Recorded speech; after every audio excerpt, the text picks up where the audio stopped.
आपको लग रहा है कि वाकई एक रिलीफ दिया जा रहा है, एक कुशन दिया जा रहा है ताकि मामला थोड़े बेहतर हों, दूसरी जानिब से भी जो एक रिफ्ट है वो टूट जाए, या फिर ये जो ग्रैंड अलायंस की बातें हो रही हैं जल्द से जुलूस तहारीक होंगी ईद के बाद, देख रहे हैं आप? जी, ऐलान कर दिया गया अलायंस का, देखते हैं वो किस हद तक कामयाब होता है। लेकिन उसकी कामयाबी से पहले जो हुकूमत ने बयान दे दिया है गवर्नर राज का, मेरे ख्याल से उन्होंने उसको ऑलरेडी कामयाब कर दिया है। इस किस्म के बयानात देके आप तहरीकों को मजबूत करते हैं।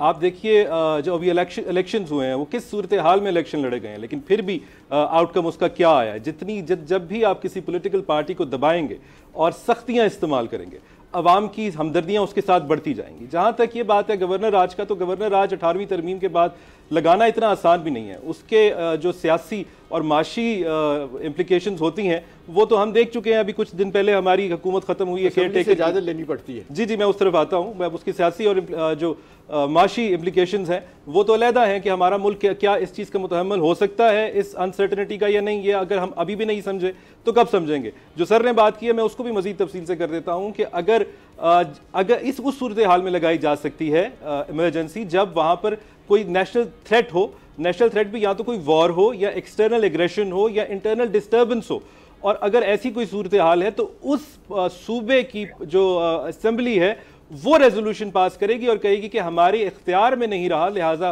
ये इमरजेंसी लगाई जाए। अगर ऐसा नहीं है और सदर साहब लगा देते हैं इमरजेंसी, तो उस इमरजेंसी के ऑर्डर को भी दोनों हाउसेज से रेटिफाई कराना पड़ेगा विद इन 10 डेज। आप ये भी देखिए कि जो सबसे बड़े कोलिशन पार्टनर हैं वो पीपल्स पार्टी है इस वक्त, और पीपल्स पार्टी ऑलरेडी पीटीआई को एक दोस्ती का हाथ बढ़ा चुकी है। अगर आप दोबारा उसको पुश करेंगे between a rock and a hard place, मेरे ख्याल में आप वो हालात पैदा करेंगे कि पीटीआई को वो हाथ थामना पड़ जाए। दूसरी सूरत में अगर गवर्नर रिपोर्ट दे देता है, जो दूसरी कानूनी सूरत है कि कोई कॉन्स्टिट्यूशनल प्रोविजंस के मुताबिक हम नहीं चला सकते, उस सूरत में भी दोनों हाउसेज से जो है ऑर्डर अप्रूव करवाना पड़ेगा। और अगर अप्रूव हो भी जाता है वो ऑर्डर, तो वो 2 माह के लिए होगा।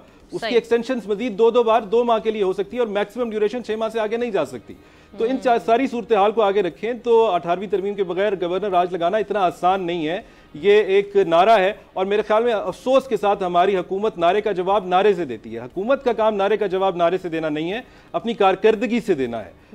इन दोनों को ये बात भी समझनी चाहिए कि धरनों से और एहतजाजों से हुकूमतें गिरती होती तो 126 दिन के धरने में गिर गई होती।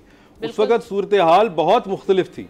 उस वक्त इमरान खान साहब भी लीड कर रहे थे, इस वक्त वो भी नहीं है। इस वक्त जो एक शख्स जिसका ट्रैक रिकॉर्ड है कि वो धरने या एहतजाज कर सकता है या रैलीज निकाल सकता है, उसको तो आपकी पार्टी खुद एक्सेप्ट नहीं कर रही।